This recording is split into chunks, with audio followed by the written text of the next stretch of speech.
بسم الله الرحمن الرحیم. عرض سلام و ادب و احترام خدمت شما. ببینید مناسبات قفقاز همونجوری که پیش بینی میشد برای بستن گلوگاه‌ها و اطراف ایران داره پیش میره. کاری که صهیونیست‌ها دارن برای ما انجام میدن و ما رو اون البته بخشی از محور روسیه و چین میبینن، هرچند ما بابت اونجا بودن بهره هم نبردیم. یعنی در انتخاب کردن بدترین ها انصافاً عجیبه چطور میتونیم اینجوری عمل بکنیم. یعنی از این بر بهره مندی با اینکه از نظر اون تو تیم چین و روسیه داریم تعریف میشیم نبریم، خب بعد از این ور بله خب مضراتش ما برس. اینا میگن بازوی ایرانو باید زد، سوریه، لبنان، غزه، عراق.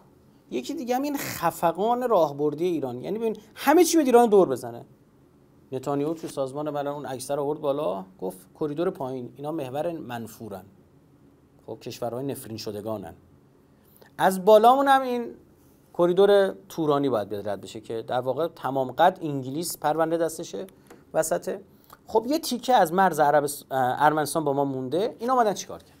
اومدن تو ارمنستان یه آدم غربگرای ضعیف به سر کار آوردن، گفتن این در واقع نماد بش بدیم بره ارمنیا بود. اون تو قفله من باید بدم این تیکر. ما محکم وایستاده بودیم، ما گفتیم آقا نباید مرز ما رو با خودت قطع بکنی. این انگار ما داشتیم دخالت می‌کردیم، این برداشت میشد. خب اون گفت نه من می‌خوام مثلا با جمهوری آذربایجان حل کنم.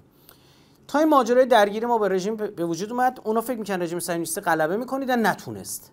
و از این پاسخ قدرتمند ما من فکر می‌کنم حداقل رژیم باکو یه حسابی دستش اومده. خب خدمت شما عرض کنم الان اومدن چیکار کردن؟ امریکایی‌ها رو آوردن وسط. اون منطقه مرزی رو، اون کریدور برای اینکه وصل بشه دیگه رسما از ایغورهای چین وصل میشه تا اسرائیل، یعنی تا ترکیه، بعدش هم یعنی مدیترانه، خب و اروپا به شمال و اسرائیل به جنوب. این تیکه رو اومدن میخوان اجاره 100 ساله بدن. وقتی گفتن 32 کیلومتر، از اونجا که اون تیکه مرز ما 32 کیلومتر نیست، یا بالاتر شهر یرموک یا جرموک ارمنستان رو میخوان اون منطقه رو قطع بکنن، اینو تو نقشه دوستان نشون بدن، یا قسمت پایینش رو اینو به یه شرکت آمریکایی پشتیبانی آمریکایی بدن، چند ساله 100 ساله. این هدف چیه؟ بدون جنگ این تنهایی و خفقان راهبردی رو برای ایران اینا درست بکنن. یه نکته هم بگم راجع به جمهوری آذربایجان. ببینید از نظر من اینو میفهمم که الان شاید سیاست در برخی از توسط برخی از سیاستمدارا ما نگاهشون این باشه، نمیگم شاید، احتمال که میشه داره که آقا الان ما نباید تحریک کنیم جمهوری آذربایجان، ما الان باید مثلا تمرکزمون روی رژیم صهیونیستی باشه، مثلا خب یه سری مسائل داخلیمون باشه، روی مذاکراتشون باشه، نه این چیزی که الان میگن. اما اینو باید تفکیک کرد بین مردم و دولت و حکومت. از وقتی مردم فرض کن مثلا چه میدونم یه هیئتیه توی اردبیل داره میبینه بابا اون طرف دارن پرچمای امام حسین کشتن پایین، عاشورا رو یه روز اینور اونور اعلام کردن، عاشورا رو دستکاری کرد جمهوری آذربایجان. بابا این که نمیتونی تو از یه شیعه بخوای که مثلا راجع به این کثافتکاری که اون اومد دارن میکنن سکوت بکنه، که با پرچم امام حسین داره میکشه پایین. این باید حرف خودشو بزنه. دولت از قضا قدرت چانه زنیش میره بالاتر، میره میگه نگاه کن مردم همچین مطالبه‌ای دارن، مستحضرید؟ ببین خود امریکایی‌ها تو مذاکرات میان چی میگن؟ ببین اسرائیل میخواد به تو حمله کنه، بیا با من مذاکره کن. میگم بابا مردم ما توی جمهوری آذربایجان قبول، اولا که خیلی خوبه این توهمی که تو ذهن ایناست بیاد بیرون که فکر کنه مثلا اینجا مثلا ترکای ما مثلا عاشق اونان.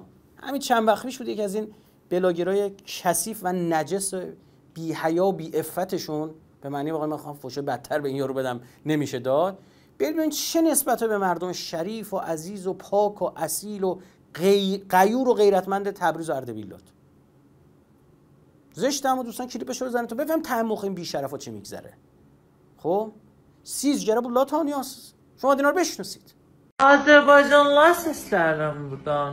Bu Təbrizlilərə belə bir başınıza çıxartmayın. Cənab prezidentimizə qurban olun. Bilir hələ vizanı qaldırmır da bunlar üçün. Bilir ki vizanı qaldırsa iç yığını kimi töküləcəklər Bakının küçələrinə şeylər, Təbrizlilər, Ərdəbillilər. Az burada danışıqlarını görsəz dəli olarsınız, siz nasılsınız siz? Ya neçə gündə insanlarla ancaq danışıram, səsim batıb ki ay bu insanlara anlata bilmirəm ki Azərbaycan müstəqil bir dövlətdir.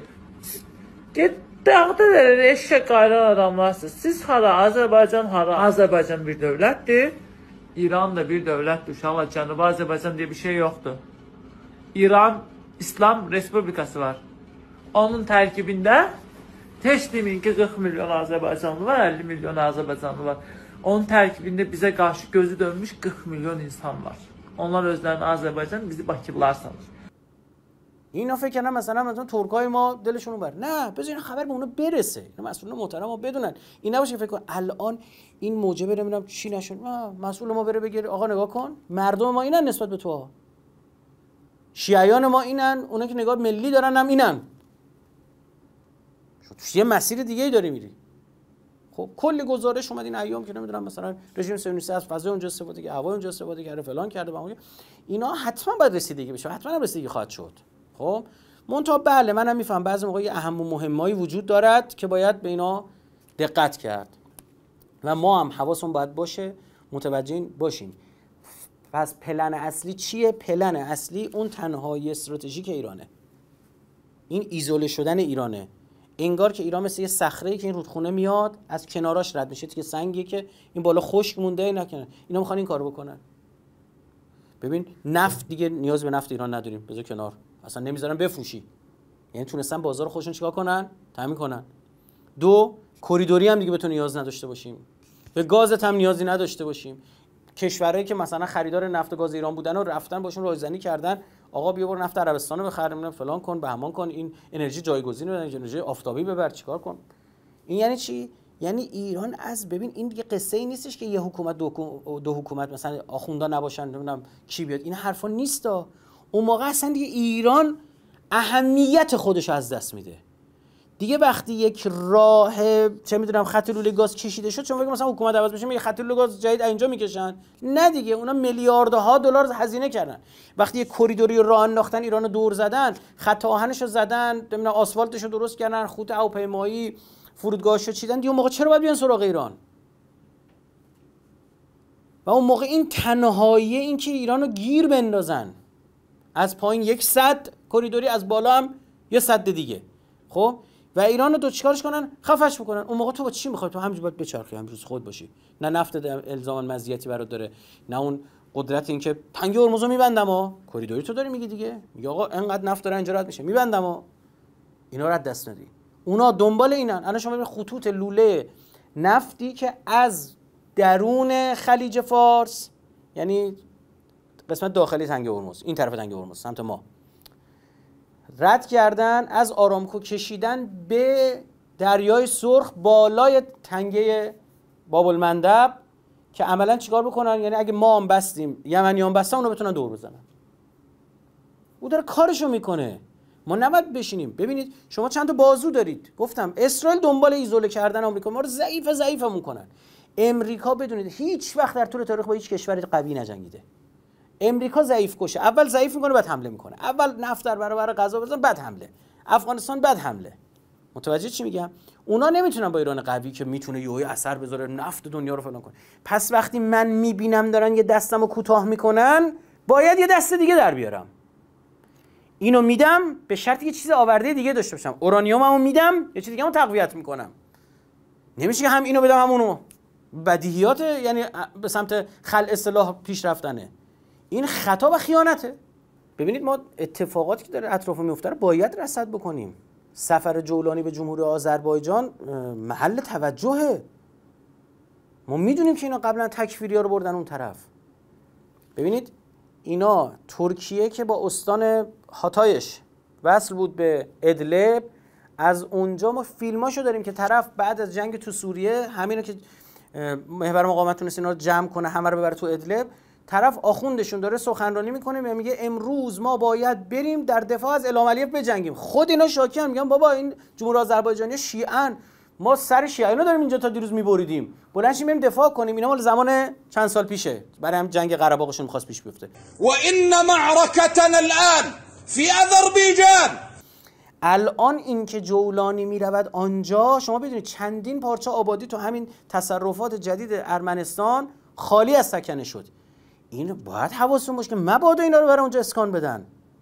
یعنی اینا مثل یک گروه سربازای آزادن که ترکیه به خاطر که وقتش از این جولانی حمایت کرده، خب الان میخواد از اینا رو مثل مزدور استفاده کنه. بیا برو تو سوریه بجنگ، بیا برو با کردا بجنگ، بیا حالا برو تو چی با ارمنیا بجنگ، بیا برو تو مرز ایران چیکار کن، مستقر شو. همه اینا رو باید ما رصد کنیم، ببینیم. حتما بخشی از تو کشور حتما مسئولین اصلا دارن رصد میکنن. ما مردم هم باید آگاه باشیم. وظیفه من نوعی همینه دیگه، این که تبیین کنم این مسائل رو. مردم باید هوشیار باشن و آگاه باشن. قصه ما 20 کیلومتر مرز نیست. قصه اینه که خفه شدن ژئوپلیتیک و ژئواستراتژیک ایرانه. ما راهبردی بسته میشیم دیگه. از فردا دستمون زیر ساتور کی؟ جمهوری آذربایجان، که خودمون امروز کلی حرف و حدیث مطرح که آیا به اسرائیل کمک می‌کرد یا نمی‌کرده. می‌بینید من چرا اینجوری دارم حرف میزنم؟ برای اینکه ببینید ما چقدر مظلوم تو این هیروبین هم باید مراقب باشیم پرونده جدیدی برامون درست نکنن. آره عزیزم، یا علی.